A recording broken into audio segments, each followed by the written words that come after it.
Alors, bonjour mes loups, j'espère que vous allez bien. Moi, je vais bien par la grâce de Dieu. Ce matin, je voudrais qu'on partage un sujet ensemble sur l'alliance, le mariage, si vous voulez bien. J'ai remarqué que mes sœurs s'agitent trop en ce qui concerne l'alliance. J'ai eu un débat avec des frangines hier, et là, il y a une qui me dit, oui, tu dis ça parce que tu as déjà mis l'alliance. Non, ça ne veut rien dire. J'ai mis l'alliance, c'est vrai. Mais ce que vous savez, c'est ce qui se passe derrière l'alliance. Le mariage, ce n'est pas l'alliance. Le mariage, c'est la durée. Et dans cette durée, on trouve le respect, la soumission, la complicité, l'amour. Il y a des gens qui font un an, après un an, ils se marient. Pourquoi? Pour eux, ils ont compris qu'ils n'ont pas besoin de passer autant de temps avant de se marier. Pourquoi il faut tout le temps reprocher les hommes de vous mettre, de vous faire porter des alliances? Parce qu'avant l'alliance, c'est vrai que c'est une institution divine, ça vient de Dieu. Maintenant, pour certaines femmes, c'est un luxe, c'est un complexe. L'autre est marié, je dois me marier. L'autre a mis la robe blanche, je dois mettre la robe blanche. Pourquoi? Certaines personnes veulent même se marier, ils sont locataires. Vous n'avez pas de maison, des fois vous habitez chez les parents, vous louez. Vous vous organisez des mariages de 20 millions, de 15 millions, de 30 millions, ainsi de suite. Mais mon chou, avec 15 millions, tu te sors même un studio, chambre, salon, cuisine. Tu t'installes et tu te prépares pour organiser ton mariage. Pourquoi courir après l'alliance? Pourquoi? L'alliance, c'est un symbole, mais la réalité, c'est un toit. Vous n'aidez pas vos hommes. Vous n'hésitez pas. On finit par se marier. Mais ce qui compte, je vous assure, c'est la durée. C'est le temps que vous passez ensemble. Le temps que vous avez mis ensemble. Sans alliance. Et là-dedans, on retrouve, c'est quoi le mariage? Vous vous êtes accrochés. Vous vous êtes écrasé du regard le matin. Tu as fait la go qui veut pas faire le petit déjeuner. Tu as fait la go qui ne veut pas repasser son pantalon. Il a fait le garçon qui veut crier, qui veut taper. C'est ça le mariage. Ça, on vit ça pendant une période. Et après, on s'est dit, bon, chérie, on s'est battu, on s'est hurlé dessus, on a investi. Est-ce que chérie, on ne peut maintenant pas se marier? Mais vous mariez, vous êtes locataire. Vous obligez vos hommes à prendre des crédits pour vous épouser. C'est quoi ces éducations? Moi, non. Hein. Moi, mon homme, il m'épouse, il a construit. Hein. Ah oui, moi, je suis réaliste. Et là, je me lève une année, il y a peut-être 2 ans de cela. Il faut que j'organise l'anniversaire du mariage, je prends le thème, je mets ça sur Facebook, j'appelle des amis, j'informe tout le monde. Et après, je me dis, tiens, mais attends, je vais aller organiser toute une fête, mais j'ai d'abord la possibilité à m'ajouter encore 2 appartements. Et ensuite, je verrai comment faire. J'ai réfléchi. Et aujourd'hui, j'ai réalisé mon appartement.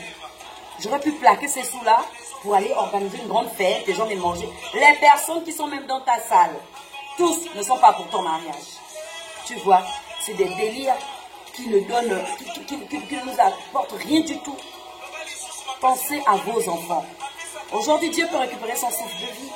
Quand tu t'en vas, ton gamin il reste avec quoi? Il est quoi? Locataire comme toi? Il ne sera pas propriétaire? Non. Vous savez, je viens de perdre ma nièce. Je suis très affectée. Et j'ai réalisé certaines choses. Parce que je l'ai assisté sur son lit de l'hôpital. Jusqu'à ce qu'on aille l'enterrer. Parce que là, je sors d'un enterrement. Mais j'ai été vexée de voir certaines personnes jouer avec la vie. La vie n'est rien. Dieu retire son souffle quand il le veut. Même si vous avez toujours un parent à qui il faut donner le tort. Non, X m'a tué, X a fait ceci. Ce n'est pas clair parce qu'au Gabon, on ne décède pas malade. Au Gabon, même si tu es malade, c'est le père, c'est la mère, c'est la tante, ainsi de suite. Donc tu ne peux pas être malade et décéder, non. On accuse toujours quelqu'un. Mais je vous dis non. Je vous dis non. Laissez-moi vos histoires de vouloir porter les alliances. Investissez d'abord. Comprenez d'abord c'est quoi le mariage. Après, quand tu es dans le mariage, si je savais. Seigneur Jésus-Christ, si je savais, je ne devais pas me marier. Ah bon? Mais tu as couru prendre l'alliance? Donc, Michel, ne reviens plus avec tes histoires, je te le dis. Tu m'as dit non, cite oui, je vais citer ton nom. Ne reviens plus avec tes histoires. Laisse l'enfant de Dieu d'abord terminer la maison. Quand il va terminer, il va te sortir un beau mariage, ma chérie. Il te donnera ce dont tu as envie. Et ça, tu vas... Attends, lui-même il dit, je ne sais pas pourquoi elle se presse. On s'entend bien, on fait tout ensemble. On aura du temps. Tu vas organiser un mariage de 12 à 15 millions, mais ton mari veut terminer la maison. Mon chou, ça te mène à quoi? Dis-moi, ça te mène à quoi? Termine ta maison. Et après terminer ta maison, organise le plus beau mariage que tu veux. Mais tu vas te marier là, vous allez prendre un crédit. Et le crédit termine, tu retournes louer. Et tu sais, après le mariage, mon chou, oui, c'est chéri, ça tu comprends pas. Il n'y a pas d'argent. Tu te retrouves fauché. Réfléchissez les filles, avant d'obliger les hommes à vous épouser rapidement. Construisez d'abord. Et ensuite, l'alliance, ça vient après. La durée n'a rien à voir avec l'alliance. Moi, je trouve, je valorise la durée. L'alliance, c'est un symbole de dire que je le mets après parce que je me dis, ok, d'accord, je vais mettre mon alliance parce que tout simplement, je consomme mon mariage. Mais, tu veux te marier, tu n'as rien. Pas de maison, pas de voiture, rien. Tu veux te marier, je vois, moi, je suis organisatrice de mariage, je vous le dis. Alors, moi, j'organise le mariage jusqu'à 20 millions. Mais tu vas dépenser 20 millions pour un mariage. Et après, quand on arrive à faire les réunions, non, on cherche, mais on fait les réunions. On va faire une réunion chez la tante, on va faire une réunion chez l'oncle. Tu n'as même pas d'endroit où faire organiser. Parce que tout simplement, moi, si j'ai un parent n'a pas de maison, mais j'ai ma maison. Et bien, on organise le mariage tout simplement. Mais pourquoi aller organiser des mariages? Vous n'avez pas de maison. Pourquoi obliger les enfants d'autrui? Pourquoi? Tu fais tout ça là pour rien, mon chou. Avec ou sans alliance, on est capable même d'aller se marier avec une femme, même si tu te maries, comment il te suit ici, la monogamie, il te promet tout. Ça veut rien dire. Ça veut rien dire. Bon. Écoutez, ce que je vous laisse, moi je vais au boulot, mais je suis choquée. Choquée de voir encore des gens comme ça, mais non, tu ne peux pas me dire. Je ne peux pas te dire quoi. Je ne peux pas te dire quoi. Laisse l'enfant d'autrui réaliser sa maison. Quand il termine, il t'épouse. On n'a pas besoin de ça, c'est le match vu pour rien. Je vous dis bien, c'est vrai, l'alliance est une institution divine, je suis d'accord. Mais l'alliance, c'est quoi? Regarde l'alliance.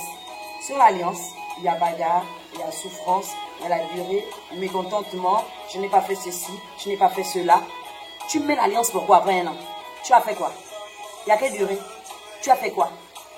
Tu vas supporter sa famille? Il va supporter la tienne? Tu es sûr? Vous avez amené les enfants de chaque?